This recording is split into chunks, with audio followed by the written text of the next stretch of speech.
Good morning and welcome to Face the Nation. On this Easter Sunday, we'll take a special look at some of the many inequities exacerbated by COVID-19. We begin with the virus itself. Last week, CDC Director Dr. Rochelle Walensky spoke about her fear of impending doom and pleaded with Americans to just hold on a little longer.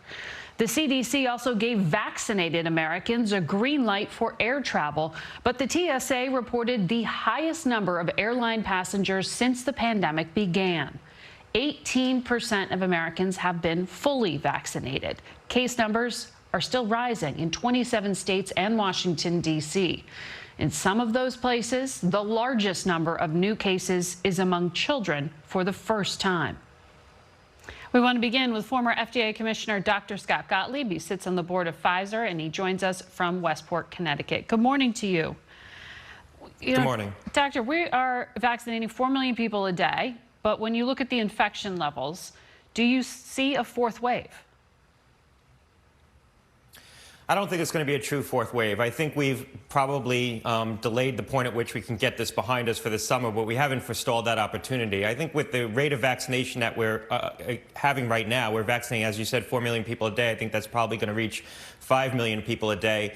And the level of immunity that we already have in the population, we vaccinated more than 100 million Americans. We've probably infected about 130 million Americans. So you have somewhere around 200 million Americans that have some level of immunity in them already. I think that there's enough immunity in the population that you're not going to see a true fourth wave of infection. What we're seeing is pockets of infection around the country, particularly in younger people who haven't been vaccinated and also in school-age children. If you look what's happening in Michigan and Minnesota and Massachusetts, for example, you're seeing outbreaks in schools and infections in social cohorts that haven't been exposed to the virus before. Maybe we're doing a better job sheltering. Now they're out and about getting exposed to the virus and they're getting infected. So the infection is changing its contours in terms of who's being stricken by it right now.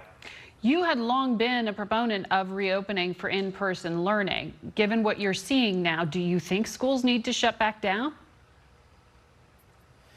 I don't. Schools aren't inherently safe, but they can be made more safe. I think we need to stick to strict mitigation in the schools. So schools that use masks, schools that can implement some kind of distancing, as one epidemiologist referred to it this week, go the full Harry Potter and try to keep students within defined social cohorts so that they're not intermingling in large groups. If you're taking those measures in schools, I think the schools can be made more safe, and I think the benefits of being in school outweigh the risks. But we need to be cognizant of the fact that schools are a risk factor. Children are vulnerable to the infection, and that the schools can become focal points for community spread if we're not careful. I think we're seeing some of that in Massachusetts right now, where the greatest proportion of the new infections are among school-aged children. You're seeing the same kind of statistics in Michigan as well. Both states recently reopened schools, and I don't think it's a coincidence.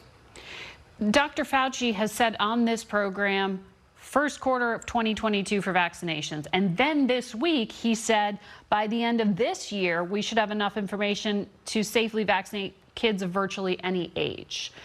What do you think of this timeline? Is it moving faster than anticipated? I think it's moving quickly. I don't know that it's faster than what we anticipated. We're going to have data, I think, that's going to inform the FDA's ability to make a decision on the emergency use of the vaccine in 12 to 15 for the Pfizer vaccine. So Pfizer, as you know, the company I'm on the board of, as you mentioned, recently unveiled clinical data, a clinical trial of 2,200 kids aged 12 to 15 that looked quite encouraging. That data is going to be submitted to the FDA. The FDA is going to be in a position to issue an emergency use authorization for that age group.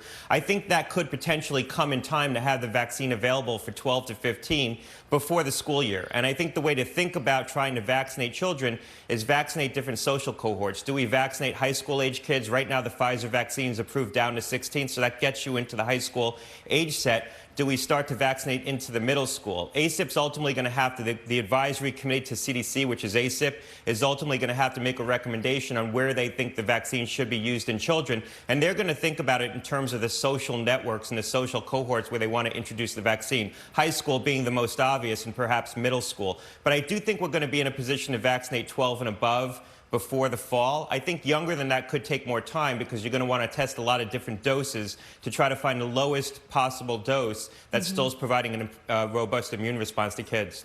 You know, I'm sure you've seen this too in your social media feeds. There are a lot of people traveling with their kids right now for spring break.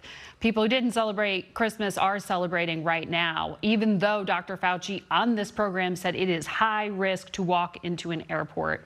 Do you think health officials are losing their influence at this point? I think you need to be careful as a public health official to issue guidance that you know the public is going to largely follow. You don't want to be so out of step with the aspirations and where the public is and what the public's going to ultimately engage in that the guidance just gets ignored. You have to issue the guidance in the context of what the public's willing to do. I do think it's important that people like Dr. Fauci and the CDC director urge caution. I think we should continue to be cautious. We're still in a high prevalence environment. We still have these variants circulating that we don't fully understand. We don't know whether people are getting reinfected by some of these new variants. We should have that information, but we don't. So there's a lot we don't understand about this virus right now, and we don't want to be in a position where we extend the epidemic because we weren't prudent about the steps that we were taking right now. That said, people are sensing that there's less risk overall. As people get vaccinated, they feel themselves that they're at less risk, and they are based on the vaccination. And so they're willing to start engaging in the things that they put off for a full year. So we need to recognize that, and I think issue the guidance in a way that people can conform to it against their aspirations, which is that they want to see family again, they want to start socializing, they want to start traveling a little bit.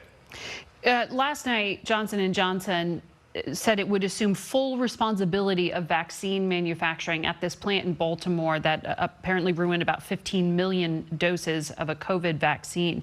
Our Sarah Cook is reporting that it was at the orders of the Biden administration.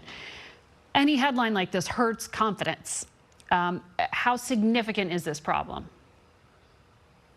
Well, I don't think it should hurt confidence in people's perception of the safety of the vaccine. This was ultimately detected as part of the quality checks that they do in that facility.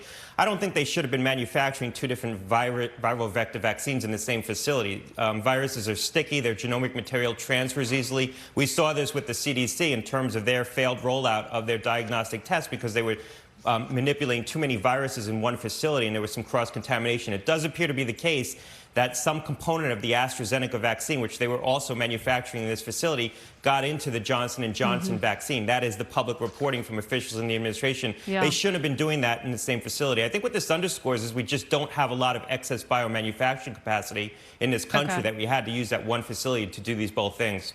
All right. Dr. Gottlieb, thanks as always for your analysis.